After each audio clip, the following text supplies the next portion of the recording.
아주 설날에 어울리는 우리 가락으로 아름다운 찬양으로 은혜를 끼쳐 주었습니다. 우리 성가대 감사합니다. 박수 한번. 민족 고유 명절 구정 연휴 기간에도 우리가 한결같은 믿음으로 주님 앞에 나온 성도 여러분을 축복합니다. 옆 사람하고 인사합시다. 새해 복 많이 받으세요.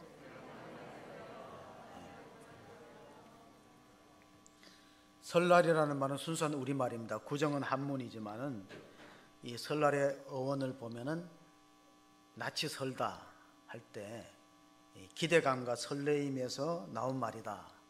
설날에는 낯이 설다, 또 장이 선다, 장이 계시된다, 새로운 한 해가 우리에게 펼쳐졌다, 장이 펼쳐지는 것처럼 장이 선다, 이런 뜻입니다. 또 하나 설날이라는 말은 우리가 눈 오면 미끄러운 길에 설설 기어 다니듯이 조심하라, 주의 깊게 살으라는 의미도 들어 있습니다.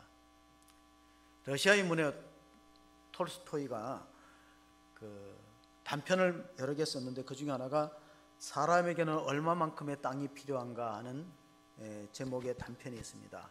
파음이라는 주인공이 평생 소작농로로 남의 땅에 농사를 지어서 먹고 살았어요. 그래서 파음의 소원이 뭐냐면 자기 땅을 갖는 겁니다. 그런 이제 꿈과 소망이 있었는데 한 번은 그 러시아의 땅 가운데 바스키르 지역에는 좋은 땅을, 비옥한 땅을 싼값에 판다는 이야기를 듣고 그걸 찾아갑니다. 빈손으로 가지 않고 원주민에게 나눠줄 선물을 가지고 가서 나에게 땅을 좀 달라고 그렇게 요청했을 때 좀 너그럽고 인자한 그 지주가 조건을 세웁니다. 내가 돈도 받지 않고 땅을 줄 테니까 계약을 하자. 그 계약의 내용은 이렇습니다. 당신이 해가 뜰 때 출발해 갖고 당신이 발로 밟은 땅을 내가 주겠다. 그래서 이 파움이라는 사람은 밤에 잠을 설레었어요.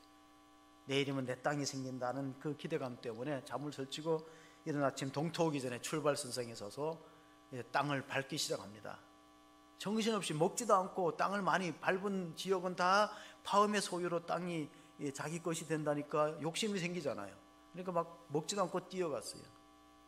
그렇게 열심히 달려가다 보니까 또 좋은 땅이 앞에 보이니까 조금만 더 하다가 어느덧 해가 뉘어 넘어가는데 머리에 또 오는 게 계약 조건이 해지기 전에 출발선상으로 돌아오는 거예요.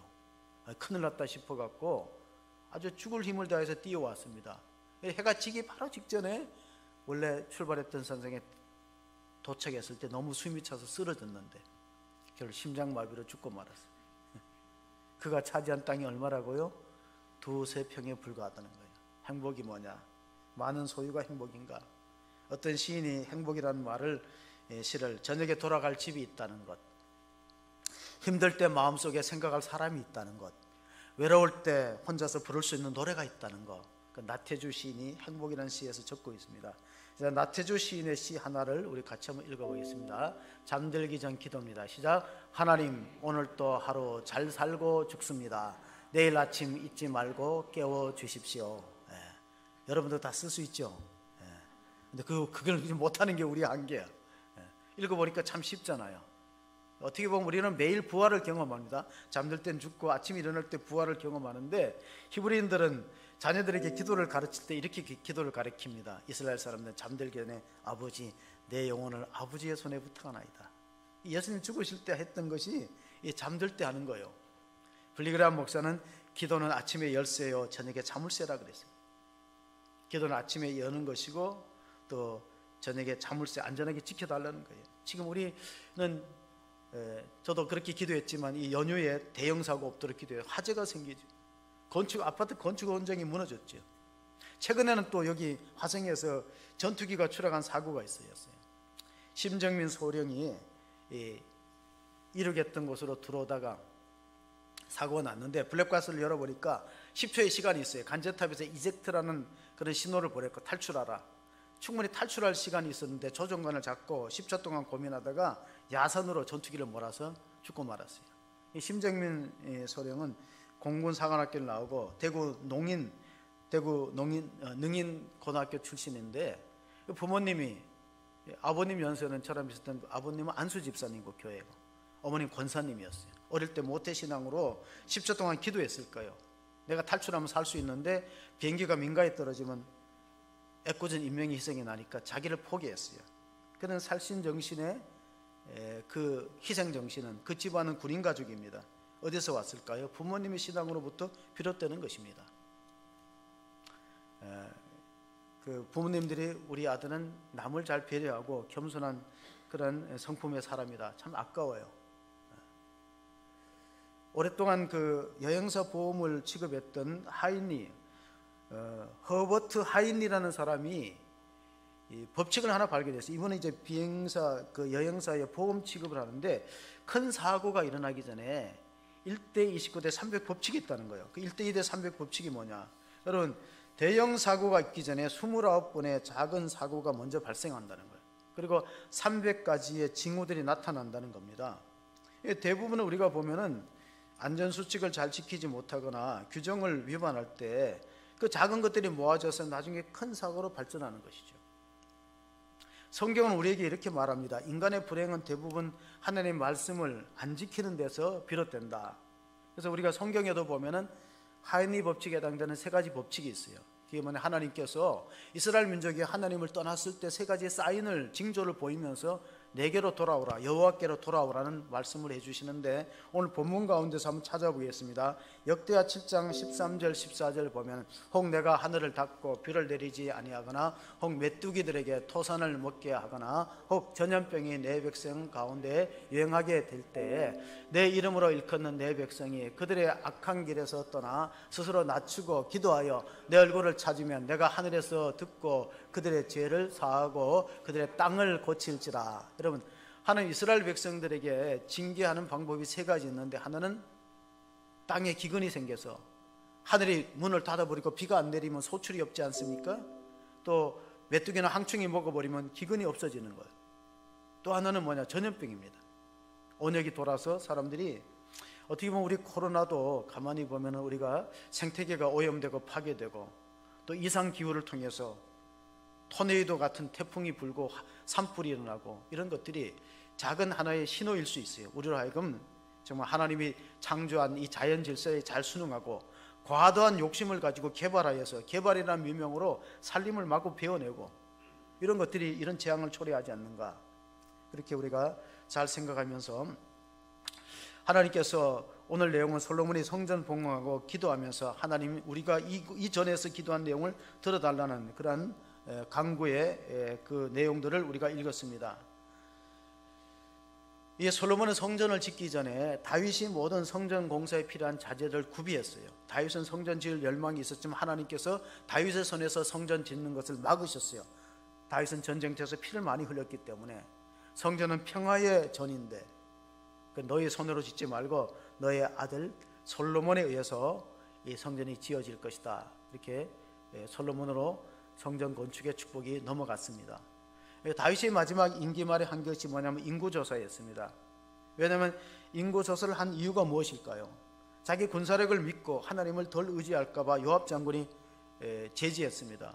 군사령관 요압 장군이 하나님이 기뻐하시지 않는 일인데 왜 왕이 스스로 하려고 했을 때, 그래서 결국은 다윗이 인구조사하고 하나님으로부터 3가지 옵션을 제시받습니다. 인구조사를 해보니까 북쪽에 이스라엘에서 칼을 뺄 수 있는 사람이 80만이고 남쪽에서 전쟁터에 나갈 수 있는 사람이 50만이니까 지금 남한과 북한의 군사력과 비슷합니다. 북한의 지상군이 한 80만, 저는 정확하게는 모르지만 남한에도 과거에는 60만인데 지금 한 50만 되겠죠, 지상군이. 그러니까 이것을 왜 그 다윗이 인구조사를 했는가? 물론 인구조사의 목적은 여러 가지요. 세금 거두기 위해서. 그러나 다윗의 인구조사는 군사력이 얼마나 있는가 하는 것을 점검하면서 하나님을 덜 의지하고 자기 군사력을 믿을까 봐 하나님께서 3가지 옵션을 제기했는데, 사무엘하 보면은 그 3가지 옵션이 하나님이 이스라엘 백성들에게 내리는 그런 사인입니다. 자, 가시 다윗에게 이르되 아뢰어 이르되 왕의 땅에 7년 기근이 있을 것이니까, 혹은 왕이 왕의 원수에게 쫓겨 석 달 동안 그들 앞에서 도망하실 것이니까, 혹은 왕의 땅에 사흘 동안 전염병이 있을 것이니까 왕은 생각하여 보고 나를 보내신 이에게 무엇을 대답하게 하소서 하는지라. 다윗이 가드에게 이르되 내가 고통 중에 있도다. 청하건대 여호와께서는 공일이 크시니 우리가 여호와의 손에 빠지고 내가 사람의 손에 빠지지 아니하기를 원하노라 하는지라. 요약하면 이렇습니다. 이 땅에 7년 동안 흉년이 있을 거냐, 아니면은 전쟁에 의해서 석 달 동안 피해 다닐 거냐, 아니면 3일 동안 온역으로 많은 인명이 전염병으로 죽을 거냐. 다윗이 선택한 게 뭐죠? 전염병이에요. 그래서 코로나가 생긴지 몰라요. 그래서 7만 명이 죽었대요. 7만 명이.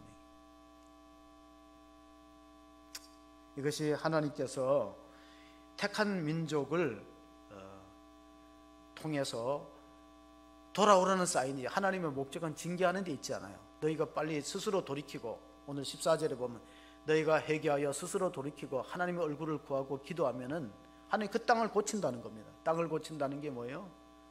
역사를 새롭게 한다는 뜻이죠. 결국 다윗은 하나님께 제사를 드려서 이스라엘 민족을 속죄했습니다. 그것이 아라우나의 타작마당입니다. 은 50세겔을 줘서 그 땅을 사서 성전을 지었는데, 그게 누가 지어진 성전? 솔로몬이 그 아라우나 타작마당, 다윗이 세 가지 징계를 중에서 하나 옵션으로 선택해서 그 아라우나 타작마당에서 하나님께 번제를 드렸던 장소가 바로 솔로몬 성전이 세워지는 성전터가 되는 겁니다. 그리고 거슬러 올라가면은 예루살렘 성전, 솔로몬이 처음 지었던 성전을 거슬러 올라가면은 아브라함이 그 아들 이삭을 제물로 바쳤던 모리아산, 그곳이에요. 높은 곳이에요. 그래서 우리는 이 공자의 맹자의 글에 보면 이런 내용이 있습니다. 역천자는 망하고 순천자는 흥한다. 이 역사의 교훈입니다. 하늘의 도리에 잘 순응하는 백성들과 그 후손들은 잘 되고, 하늘의 도리를 거역하면은, 그러면 결국은 그 민족이 오랫동안 보존되지 못한다는 역사의 흥망성쇠가 지도자들과 백성들이 하나님의 뜻을 잘 따르느냐에 달려있다는 겁니다. 아놀드 토인은 영국의 역사학자인데 역사 연구를 통해서 이런 말을 했습니다. 역사를 이끌어가는 사람이 지배적 소수이면 그 민족은 희망이 없다. 그러나 역사를 이끌어가는 사람이 창조적 소수면 그 민족은 발전이 있다 그랬어요. 창조적 소수와 지배적 소수는 어떻게 갈라집니까? 지배적 소수는 백성들을 착취의 대상으로 여기고 지배하고 군림하는 지도자고, 창조적 소수가 이끌어가는 역사는 섬기는 성경적 리더십, 예수님의 리더십, 섬기고 백성들을 존중하고 섬기는 그런 지도자가 있을 때 그 민족은 희망이 있다는 겁니다. 우리나라가 분단 국가이듯이 이스라엘도 솔로몬이 죽고 나서 나라가 갈라집니다.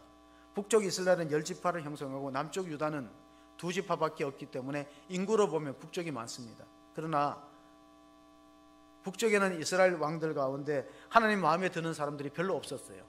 남쪽에는 다윗을 비롯해서 다윗의 후손들은 그나마 하나님의 마음에 드는 지도자가 있기 때문에 이 지도자를 잘 세우는 게 굉장히 중요해요. 우리 장로님 대표기도 했듯이 우리가 이제 3월 9일 대선이 있는데, 프랑스의 정치학자 가운데 제이 메스트로가 모든 국민은 자기 수준에 맞는 정부를 갖는다, 유명한 말을 했어요. 메스트로가 한 말입니다. 모든 국민은 자기들의 수준에 맞는 정부를 갖는다. 다시 쉽게 풀이하면 모든 국민은 자기들의 수준에 맞는 대통령을 모신다, 그 뜻입니다. 부정선거가 없는 한 그런 뜻이죠. 그래서 우리가 이스라엘 역사를 보면은 역사를 해석하고 기록할 때 두 가지 방향으로 했습니다. 하나는 우리가 사무엘 상하를 읽고 열왕기 상하를 읽었는 내용들이 역대기 상하에 또 반복됩니다. 저도 그게 궁금했는데 신학교에 가니까 교수가 이렇게 말합니다. 사무엘 상하, 열왕기 상하를 썼던 사람은 신명기 역사관에 의해서 기록한 것이고, 역대기 상하를 썼던 사람은 역대기 사관에 의해서 기록한 것이다 하고 구분지었어요. 그럼 그게 뭔 차이가 있는가? 신명기 사관으로 기록된 것은 예언자적 관점에서 역사를 기록한 겁니다. 우리가 조선 왕조실록을 기록하듯이 예언자 입장에서. 그리고 신명기 사관, 다시 말하면 열왕기 상하, 사무엘 상하는 북쪽 이스라엘하고 남쪽 유다 역사를 다 취급했어요. 근데 역대기는 좀 달라요. 역대기는 다윗 왕조를 중심으로 해서 제사장적 관점에서 기록됐어요. 그러므로 당연히 역대기 상하를 읽어보면은 성전이 굉장히 중요시하고 제사 예배를 중요시 여겼고 다윗 왕조를 긍정적으로 평가했습니다. 다윗의 죄악도 있고 허물도 있지만 그런 거 조금 좀 적게 취급하고 다윗 왕조를 강조한 것은 무엇입니까? 역대기 상하가 기록될 때가 언제냐면은 이스라엘 민족이 바벨론 포로로 붙들려 갔다가 귀환했을 때요. 나라를 70년 동안 잃었다가 다시 뭉쳤는데 구심점이 없는 거예요. 그 민족의 정체성을 어디에 뒀냐면 성전에 뒀어요. 성전. 우리는 예배 공동체다. 우리는 하나님 예배하는 예배자입니다. 우리 유치부 아이들도 그런 찬양하죠. 우리는 하나님 예배하는, 우리의 민족의 정체성 공통점은 예배하는 백성이다. 우리 하나님이 택한 민족이다. 그러니까 성경 중심, 성전 중심, 예배 중심으로 이스라엘 민족 공동체를 형성하기 위해서 성경을 기록하는 관점에 의해서 이것은 역대기 사관의 입장에서 기록했다는 겁니다. 오늘 본문의 15절 16절을 읽어보면 하나님의 관심이 어디 있는가 잘 드러나고 있습니다. 역대기하 7장 15절 16절을 보시면 이렇게 기록했습니다. 이제 이곳에서 하는 기도에 내가 눈을 들고 귀를 기울이니 이는 내가 이미 성전을 택하고 거룩하게 하여 내 이름을 여기에 영원히 있게 하였음이라. 내 눈과 내 마음이 항상 여기에 있으리라. 자, 하나님의 관점이, 하나님이 역사를 이끌어 가실 때 왕궁에다가 초점을 두지 않았다는 겁니다. 하나님이 계시는 곳, 하나님의 임재가 가득한 곳, 그곳에 하나님의 마음과 눈이 있다는 거예요. 그러니까 오늘 또 하나님은 청와대를 주목해 보는 게 아니에요. 국회의사당을 보는 게 아니라 성전을 주목해 보는 거예요. 내 눈과 내 마음이 이 주님의 피값으로 사신 교회에, 우리가 정말 하나님 택한 백성으로 바른 예배를 드리고 그 말씀을 삶 속에서 적용하고 실천한다면 역사의 미래가 있다는 거예요. 그래서 우리가 구약 성경에 보면 하나님이 거룩하게 한 것이 한 4가지 있어요. 하나님이 택한 백성들을 출애굽기에 성민이라고 불렀어요. 거룩한 백성이라는. 그 다음에 하나님의 날을 안식일을 성일이라고 그랬어요. 이 날은 여호와의 성일이니 오락을 그치고 하나님을 예배하라. 그러니까 성민은 성일을 중요시. 그 다음에 성전입니다. 그 다음에 성경이죠. 하나님이 거룩한 죄. 이 거룩할 성자로 이루어진 것이 4가지가 있어요. 하나님의 백성, 성민, 성일, 여호와의 안식일이다. 그리고 성전, 하나님이 택하여 구별하여 세운 이 성전, 그리고 하나님의 말씀, 성경, 이것이 잘 지켜질 때 그 민족의 소망이 있다는 겁니다. 자, 우리가 과거에 굉장히 그 보릿고개를 넘으면서 어려운 시절을 지냈잖아요. 근데 지금은 우리가 세계 10대 경제 대국으로 성장했어요. 물론 우리 국민들이 근면 성실하고 지혜로운 것도 있지만 이건 하나님이 예배하는 백성들 보고 하늘 문을 여시고 이 땅을 축복하신 것을 믿으시기 바랍니다. 하나님의 축복이에요. 우리나라는 우리 자체가 우리나라를 좀 가소평가하지, 외국 사람들은 우리나라를 굉장히 아주 위대한 민족, 위대한 나라로 높이 평가합니다. 왜냐하면 그 2차 세계대전 이후에 민주화와 경제 성장을 동시에 이룬 나라는 대한민국밖에 없어요. 원조받는 나라가 원조하는 나라가 되었죠.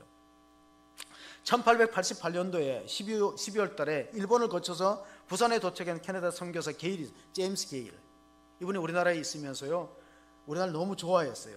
그래서 대한민국에 대한 관심을 가지고 춘향전 같은 고전을 영어로 만들었어요. 캐나다 사람이니까. 근데 그가 이제 한국을 떠나면서 하나 책을 남겼는데 그 책 제목이 뭐냐면 History of Korean People입니다. 한국 역사, History of Korean People. 그게 이렇게 적었어요.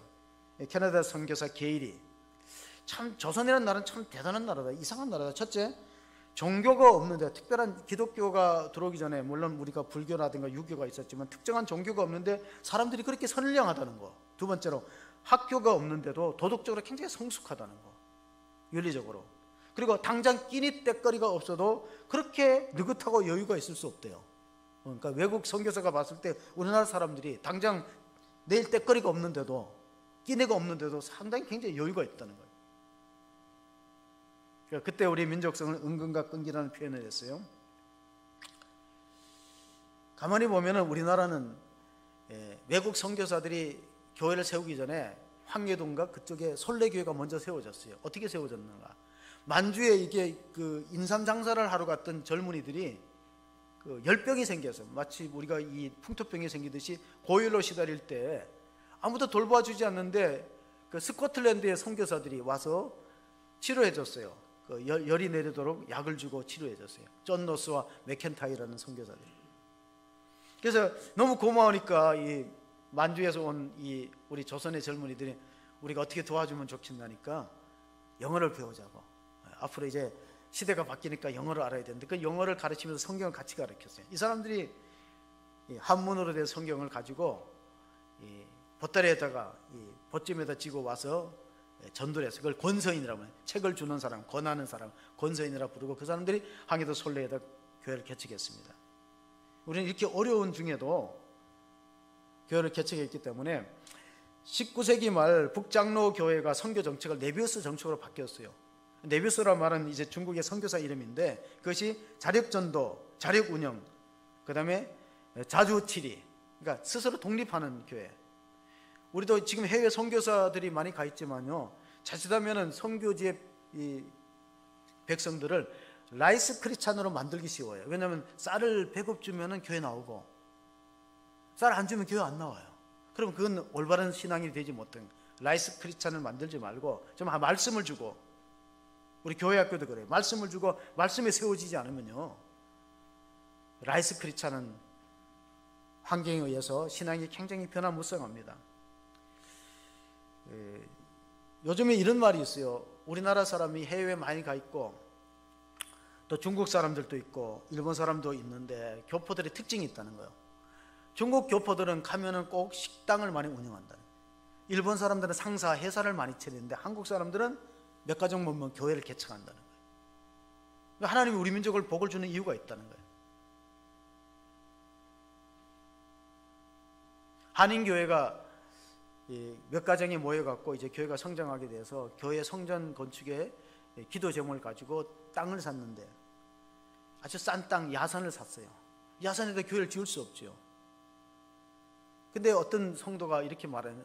목사님, 성경에 보니까 우리가 합심하여 기도하면은 산을 바다에 던지라면 그대로 이루어진다는 말씀이 있지 않냐고. 우리가 한번 기도해 보자. 그래서 기도에 불이 붙어서 기도를 했어요. 우리가 한국 사람들이, 교포들이 미국에서 모여가지고 교회를 세우려고 야산을 샀는데 저 야산에는 산더미 같은 그 흙더미를 누가 치우겠어요? 그러나 하나님의 마음 먹으면 이 산을 바다에 던지라면 던져지겠다는 그 믿음을 가지고 기도했는데 어떤 날에 중년 신사가 찾아왔어요. 그 사람 미국 사람이에요. 찾아와서 자기는 농장을 하려고 땅을 샀는데 가운데 늪지대가 있다는 거예요. 커다란 늪지대가 있어 흙을 갖고 메꿔야 되는데, 근데 가만히 보니까 교회에서 저 야산을 구입했다는 걸 듣고 저 흙을 좀 우리가 쓰면 안 되냐 물어보잖아요. 근데 목사님이 글쎄요 이러니까 이 값을 더 달라는 줄 알고 배로 올려갖고 그 흙을 퍼가는 걸 계약했어요. 그러니까 이게 가만히 보니까 그 사람들 맨날 중장비를 동원해갖고 그 흙을 트럭에 담아갖고 자기네 농장에 늪을 다 메꾼 거예요. 그럼 나중에 산이 어떻게 돼서 깎여서 평지가 됐죠. 그 받은 돈으로 교회 지었어요. 할렐루야. 되잖아. 자꾸 불가능하다고 낙심하지 말고 믿고 기도하면 그런 역사가 있습니다. 우리가 1919년도 기미 3.1 운동을 일으켰을 때에 기독교 인구가 1.3%, 1.5%밖에 안 됐어요. 많지 않았습니다. 1919년도 얘기죠. 불과 지금으로부터면 뭐냐 1900, 2000, 그 100년 전 아니고 1919년, 우리가 2022년이니까 103년 전 사건이네. 우리나라 인구가 얼마 안 되는데 그때 1.3%의 교인들 가운데서 독립선언문에 서명한 사람이 그게 16명의 크리스찬입니다. 길선주 목사님을 비롯해서 또 이승훈, 난강 이승훈, 오산학교를 세웠던 난강 이승훈. 우리가 아주 기독교가 중심, 독립운동의 중심이었어요. 제가 초등학교 다닐 때 그 철봉에 매달리다 팔이 부러진 적이 있어요. 그래서 이제 학교를 한 일주일인가 열흘 못 갔어요. 기부스하고. 그래서 이제 기부스를 풀고 학교를 갔더니 애들이 수업이 끝나니까 노래를 부르더라고요. 내가 모르는 노래를 그 사이에 배웠어요. 잘 살아보세요, 잘 살아보세요. 우리도 한번 잘 살아보세요. 그래. 나는 노래를 못 배우니까 그냥 소외감을 느끼더라고요. 내가 없는 동안에 그 노래를 배운 거예요. 그때가 이제 경제개발 5개년 할 때예요. 생각해 보세요. 1964년도 그 무렵에 제가 초등학교 시절에 우리나라 국민소득이 100불 정도밖에 안 됐어요. 그치, 보릿고기 진짜 있었다는 거예요. 초급목피의 그 시절 바람결에 지워져 갈 때 어머님 서름 잊고 우리가 부모님들 서름을 다 잊고 살았어요. 이게 뭔 말인지 잘 모르시면은 나중에 한번 쳐보면 나와요. 자, 역사를 통해서 교훈을 얻지 못하는 민족은 역사의 비극을 되풀이한다 그랬거든요. 우리나라가 얼마나 지금 좀 막강한 나라냐면요. 제가 며칠 전에 뉴스 신문을 보니까 삼성 반도체가 인텔을 이겼다는 기사가 났어요. 인텔이 작년에 90조를 수출했는데 삼성 반도체가 94조가 더 많아요. 인텔을 이겨 반도체에. 그런데 94년도에 이건희, 그때 이제 세상 때는 이건희 회장이 뭐라 그랬냐면 공무원 연수할 때, 강연할 때 공무원들을 대상으로 강연할 때 이건희 회장이 이렇게 말했어요. 천재 한 명이 10,000명을 먹여 살리는 시대가 온다는데 지금 그 시대죠. 똑똑한 사람 한 사람이 10,000명이 아니라 10만 명도 먹여 살리는 거예요. 그러면 우리가 과거에는 이제 우리가 그 엘빈 토플러가 제3의 물결을 얘기할 때 인류가 땅을 중심으로 살았어요. 땅. 그러니까 지본사회죠. 땅이 있어야 먹고 사는. 그 다음에 이제 18세기 산업혁명이 일어나고부터는 이게 자본이 중요해요. 지본이 아니고 자본이 중요하고. 그럼 이제 이 정보화 시대는 뭐냐? 내본, 창의력이 있는 사람이 중요한 시대에 우리가 접어들고 말았어요. 오늘 우리가 하늘의 문을 여서서 우리가 예배 중에 찬양도 했지만은요, 하늘의 문이 열리면 땅의 문제가 해결되는 거예요. 지금 우리가 어렵고 힘든 일은 하나님과 관계가 잘 회복되지 않기 때문에 시편 50편 우리가 5절 한번 읽어보시겠습니다. 이르실 때 나의 성도들 내 앞에 모으라. 그들은 제사로 나와 언약한 이들이나 하시도다. 자, 하나님이 우리들을 어떤 관계가 있는, 우리가 예배를 통해서 제사를 통해서 하나님과 계약 관계가 있다는 거예요. 제가 신학교에 가니까 월터 브루그맨이라는 구역학자가 있는데 그 땅으로 본 성소로 본 땅이라는 제목을 리포트로 쓸어서 내라 그래서 그걸 열심히 읽어봤어요. 성소로 본 땅. 월터 브루그맨이라는 사람은 뛰어난 구역학자인데 성소로 본 땅은 뭐냐면은 이게 구약 성경의 중심이 땅을 통해서 이루어진다는 거예요. 아브라함에게 하나님이 약속의 땅, 젖과 우리 끓는 땅을 가라 그랬잖아요. 그러니까 하나님의 토라 언약에 성실할 때는 그 땅을 다스리고 살았습니다. 그런데 하나님의 명령을 어기면 그 땅에서 추방돼요. 그게 바벨론 포로입니다. 하나님 이스라엘 민족과 예배의 관계가 잘 회복되었을 때는 사막에서도 광야에서도 하늘 문을 열고 만나를 내려서 먹이고, 애굽 사람들은 비옥한 땅을 자랑할 때 이스라엘 민족들은 광야에서 고생했습니다. 그래서 땅이 없더라도 하나님과 관계가 회복되면 살아날 수 있는데, 근데 하나님과 관계가 깨어지고 언약 관계가 위반됐을 때 그들은 땅에서 추방되었습니다. 그래서 이사야 선지자가 이사야서 55장 3절에 이런 말씀을 주셨어요. 너희는 길을 기르고 내게로 나와 들으라. 그래야 너희 영혼이 살리라. 내가 너희를 위하여 영원한 언약을 맺으리니 그 다윗에게 허락한 확실한 은혜니라. 자, 다윗에게 약속한 언약을 우리는 편무 언약이라고 이름을 붙일 수 있고, 모세에게 언약한 것은 쌍무 언약이에요. 그러니까 쌍방간의 계약 당사자가 있대. 십계명 같은 건 지키면은 복을 받고 못 지키면 재앙을 초래하는 것인데, 근데 다윗에게 허락한 확실한 은혜는 일방적인 은혜예요. 아브라함에게. 그러니까 내가 지키든 못 지키든 하나님 그렇게 해주시겠다는, 너의 후손을 통해서 이스라엘 왕위가 끊어지지 않겠다는 것은 일방적인 은혜의 언약이라고 볼 수 있습니다.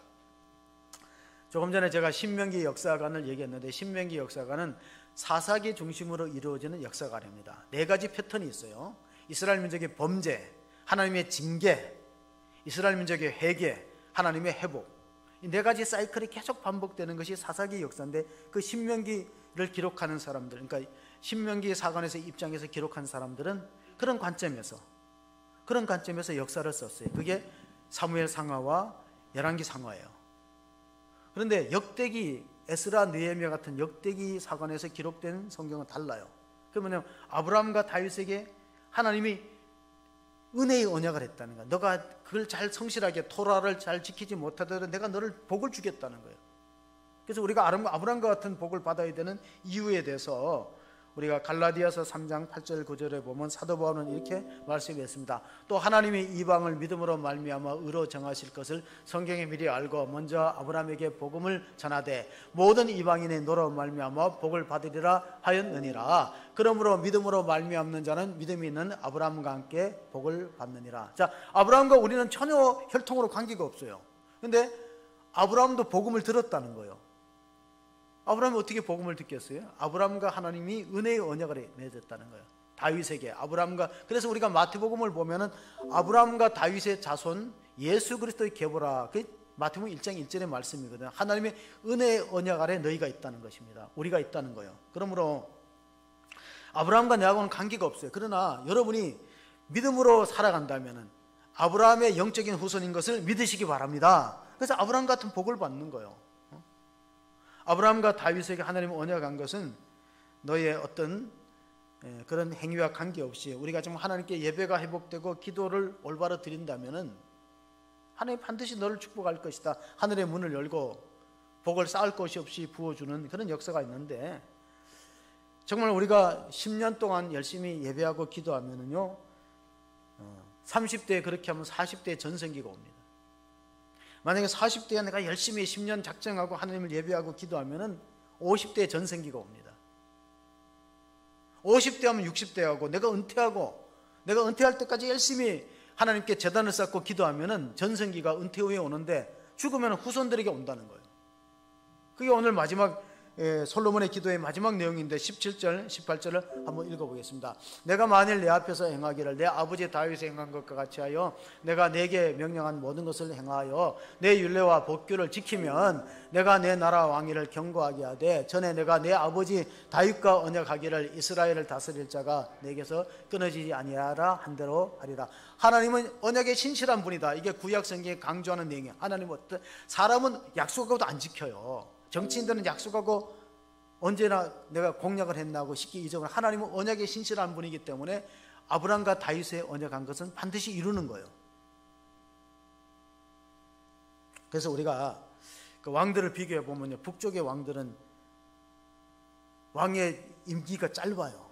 그만큼 암살이 많고 정변이 많았다는 뜻이죠. 근데 유다는 역사가 이스라엘보다 좀 길었죠. 북이스라엘은 아수르의 722년, 남쪽 유다는 바벨론의 586년. 그러니까 왕정 기간이 길었는데 나중에 알고 보니까 남쪽 유다에는 히스기야, 여시야라든가 이런 이제 훌륭한 왕들이 많이 이어졌어요. 다윗의 행한 길을 갔다는 것은 왕을 평가하는 기준입니다. 다윗이라고 완전하고 흠이 없는 사람은 아니었어요. 그도 6계명 7계명을 범하고 눈물을 하나님께 회개해서 왕권을 회복했지. 그러나 하나님의 기준은 항상 이렇게 됐어요. 다윗의 길로 행하였더라. 다윗처럼 정직히 행하였더라. 왕을 평가하는 기준이 다윗이 표준이에요. 다윗이.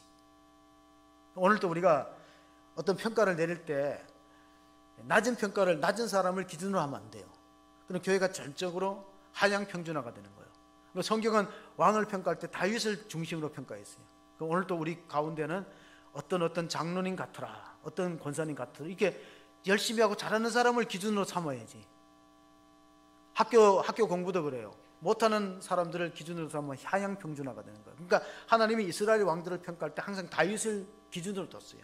다윗의 길을 행하였더라, 다윗의 법도를 따랐더라. 그러면 이제 그는 훌륭하다는 뜻이고, 그렇지 못하면 실패한 왕이 되는 겁니다. 역대기하 8장 12절 13절을 보면은 솔로몬이 낭실 앞에 쌓은 여호와의 제단 위에 여호와께 번제를 드리되 모세의 명령에 따라 매일의 일과대로 안식일과 초하루와 정한 절기 곧 1년의 세 절기 무교절과 지절과 소막절을 드렸더라. 이스라엘 민족에게 중요한 것은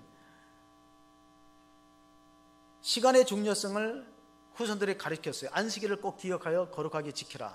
그 다음에 초하루 월삭 기도회를 드리라. 이게 초하루지요. 초하루가 월삭 기도회. 정한 절기에 적어도 1년에 세 차례는 남자들은 예루살렘 성전에 와서 몸을 보이고 하나님께 제사를 드리라. 그것이 무교절과 칠칠절과 초막절인데 조금 설명하면 이렇습니다. 무교절이 뭐냐? 아비벌 14일 6월절을 지내보고 일주일간 15일부터가 무교절입니다. 근데 그 무교절 기간 중에 안식일을 보내는 첫날을 초실절이라고 불렀어요. 그러니까 여기에 이제 7대 절기하면 초실절이 들어가는데 3대 절기하면 이제 세 가지가 나오는 거예요. 자, 설명하겠습니다. 6월절이 하루고 일주일은 누룩 안 넣은 빵을 먹었기 때문에 무교절이에요. 근데 무교절 지나는 중에 안식일 지나는 첫 번째가 초실절입니다. 그러니까 아비벌 17일 정도 해당되겠죠. 그게 뭐냐?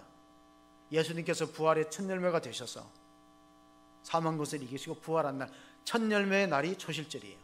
그리고 초실절을 지내고 77, 49일째가 오순절인데 77에 49, 50일이잖아요. 초실절 지내고 50일째가 오순절이라고도 하고 맥추절이라고 하는 거예요. 똑같은 절기예요. 맥추절, 77절, 맥추절, 77절, 오순절은 똑같은 거예요. 그 다음에 맨 마지막 절기가 초막절인데 초막절이 뭐냐? 수장절이기도 하고 장막절이라고도 해요. 초막절, 수장절, 장막절 똑같은 내용이에요. 근데 초막절을 지내기 전에 두 절기를 알아야 돼요. 그 뭐냐면 그 사람들 이스라엘 달력으로 7월 1일이 나팔절이에요. 신년절기예요. 우리로 말하면 이제 구정이 그 사람들의 나팔절이에요. 한 해가 시작된다. 양각 불나팔을 보면 한 해가 시작되는 거예요. 그리고 그 달 초막절 지내고 10일째가 대속절이에요. 염키프라는 날이에요. 뭐냐? 제사장의 성소에 들어가서 이스라엘 백성들을 다 죄를 속죄해요. 짐승의 피를 가지고 법궤 위에 언약궤에 바르면서 속죄일이에요. 7월 10일에 염키프르 날이 굉장히 중요한 대속죄일입니다. 그래서 이 성소 안에 지성소가 있는데 지성소를 드바르라 불렀어요. 가만히 보면 히브리 언어에 보면 재밌는 게 광야가 미드바르인데 하나님 말씀은 다바르 말씀하시다. 그리고 드비르가 지성소예요. 똑같은 말이에요. 하나님 만나는 장소다. 말씀을 통해서 만나듯이.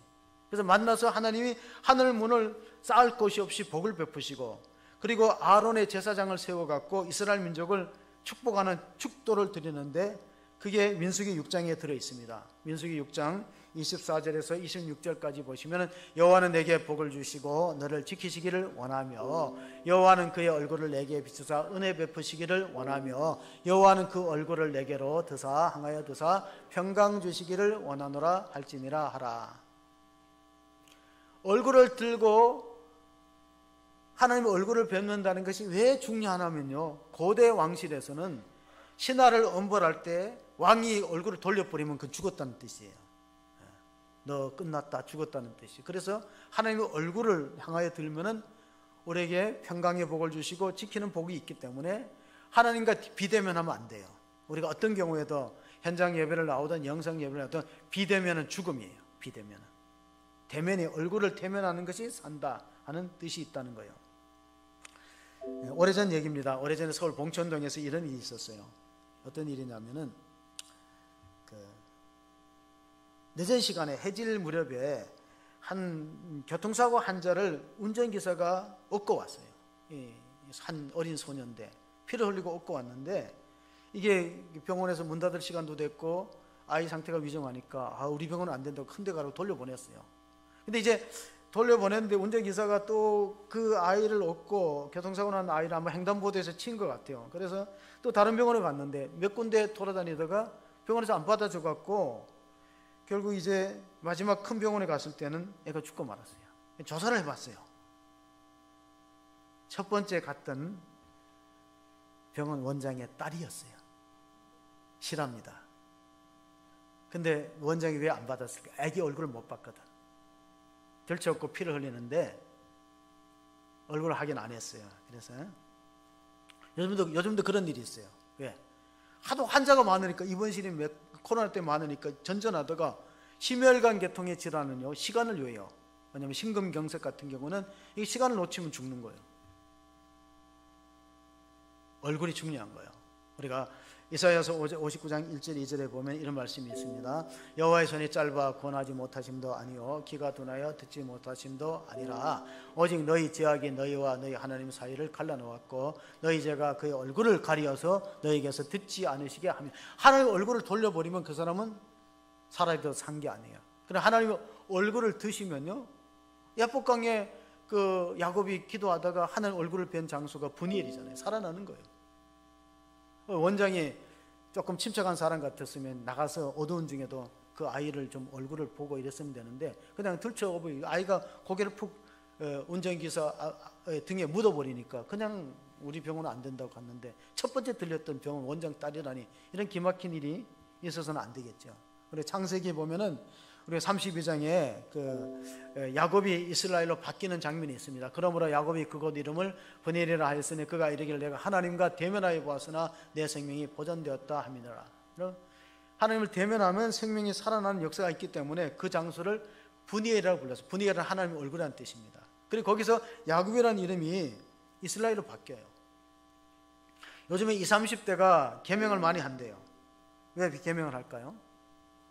취업도 안 되고 연애도 안 되고 결혼도 안 되니까 이름이라도 바꿔보자, 그런 마음에서 바꾸는데, 그 이름 바꾸는 게 중요한 게 아니고 하나님과 관계가 열리는 게 중요합니다. 우리가 오늘 예배 중에 하늘의 문을 여소서 이것을 접목하셔서 주를 향한 노래가 꺼지지 않으니 하늘을 열고 보소서 이곳에 임재하소서, 주님을 기도의 향기가 하늘에 닿으니 주여 임재하소서. 하나님과 관계가 회복되면은 하나님 우리의 땅을 고친다 그랬어요.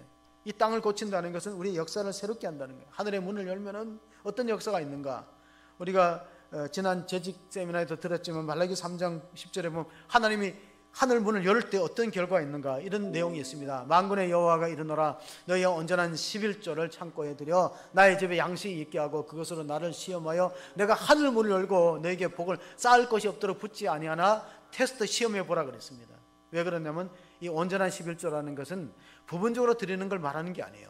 간헐적으로 건너뛰는 걸 말하는 게, 온전하게 드릴 때 이런 역사가 있다는 것입니다. 하나님께서 하늘문을 여시고 그 민족을 축복하시고, 우리는 우리의 시간의 10분의 1, 우리 소유의 10분의 1, 또 우리 재능의 10분의 1은 내 것이 아니라는 믿음이 필요합니다. 그러니까 하나님의 것이에요.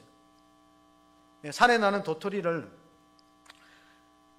멧돼지들이 땅을 파헤치면서 도토리를 먹는다고 해요. 근데 사실 땅속에 떨어진 것보다가 공중에 달리는 게 훨씬 많아요. 공중에, 하늘에 달리는 게 훨씬 많다는 거예요. 그러니까 하늘을 정복한 사람은 땅을 덤으로 얻는데, 그러지 못하고 자꾸 땅만을 집착하면은, 땅의 것을 안 놓치려고 땅의 것을 집착하다 보면 다 놓쳐버리는 것이죠. 이제 마지막으로 하나님께서 우리에게 주시는 축복이 무엇인가? 정말 이 땅을 중심으로 우리의 생활의 터전이 이루어지고, 하지만은 하나님은 광야 같은 사막을 통해서요, 세 가지 종교가 생겼는데, 신의 사막, 신의 광야를 통해서 유대교가 생겼어요. 십계명을 통해서. 그 다음에 예수님과 세례 요한이 유대 광야에서 40일 금식 기도하면 예수님을 통해서 기독교가 생겼어요. 아라비아 사막 광야를 통해서 이슬람 종교가 생겼어요. 그래서 이런 말이 있어요. 위대한 사상은 사막에서 탄생한다. 좋은 환경에서 탄생하지 않아요. 열악한 환경, 하나님이 도와주시지 않으면 살아갈 수 없는 땅이 사막입니다. 농사 지을 수 없어요. 낮에는 너무 뜨겁고 밤에는 너무 춥기 때문에 하나님과 구름 기둥과 불 기둥으로 인도했습니다. 솔로몬이 시편 127편을 남겼는데, 거기 보면은 여호와께서 집을 세우지 않으면 세우는 자의 수고가 헛되고, 여호와께서 성을 지키지 않으면 파수꾼의 경성함이 허사로다, 헛되도다 그랬어요. 우리가 아침에 일찍 일어나면 늦게 누우며 수고의 떡을 먹으면 헛되도다. 그러나 여호와께서 사랑하는 자에게 뭘 준다고요? 참을 주는, 평안을 준다는, 살롬의 축복을 준다는 겁니다. 덴마크의 개척자였던 그룬티비는 목사님입니다. 목사님이 세 가지 사랑을 외쳤어요. 하나님 사랑, 이웃 사랑, 땅 사랑. 자연을 사랑하자, 자연을 사랑하자, 하나님 사랑하자, 이웃을 사랑하자. 그게 그룬티비의 3대 애운동이라는 걸 우리가 보면서, 하나님께서 우리에게 광야 같은 사막을 줄지라도 우리가 헤쳐나갈 수 있는 소망이 있다. 그것이 이사야서, 우리가 끝으로 읽을 말씀입니다. 이사야서 43장 18절 19절입니다. 너희는 이전 일을 기억하지 말며 옛날 일을 생각하지 말라. 보라, 내가 새 일을 행하리니 이제 나타낼 것이다.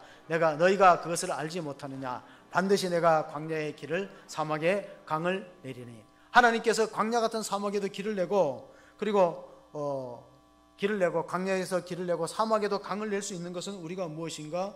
우리가 하나님 앞에 정말로 하나님의 이름으로 일컫는 내 백성들이 그들의 악한 길에서 떠나 스스로 낮추고 겸손하고 기도하여 하나님 얼굴을 찾으면, 하나님 얼굴을 구하면 하늘에서 듣고 우리의 죄악을 사고 그 땅을 고친다면 앞으로 어떤 역사가 있겠습니까? 하나님께서 이 땅에 새 창조의 물결이 나타나서 교회가 회복되고 예배가 회복되고 성도들의 삶이 강건하게 회복될 줄로 믿습니다. 그런 믿음을 가지고 우리가 하나님께 겸손하게 무릎 꿇고 기도하는 주의 백성들 다 되시기를 주의 이름으로 축원합니다. 아멘. 하나님 아버지, 구정 명절을 앞두고 모였습니다. 하나님, 우리의 삶이 열악하고 어려워서 힘든 가운데 있습니다. 코로나와 오미크론의 확산으로 인해서 친척들과 이웃을 만나기도 주저스러운 그런 비대면 사회로 전락하고 말았습니다. 그러나 우리가 하나님을 대면하는 것이 살 길이라는 걸 오늘 이 시간 말씀을 통해서 읽었습니다. 내 이름으로 일컫는 내 백성이 스스로 악한 길에 떠나 낮추고 기도하고 하나님의 얼굴을 찾으면 내가 하늘에서 듣고 그들의 죄악을 사하고 그 땅을 고치고 병을 고치고 우리의 삶을, 환경을 새롭게 할 줄로 믿습니다. 그 믿음을 가지고 한 해를 출발하는 성도들을 축복하시고 하늘 문을 여시고 하늘부터 우리가 쌓을 것이 없는 그런 기적적인 복들을 하나님 경험할 수 있는 복된 한 해가 될 수 있도록 도와주시옵소서. 우리 구주 예수 그리스도의 이름으로 기도하옵나이다. 아멘.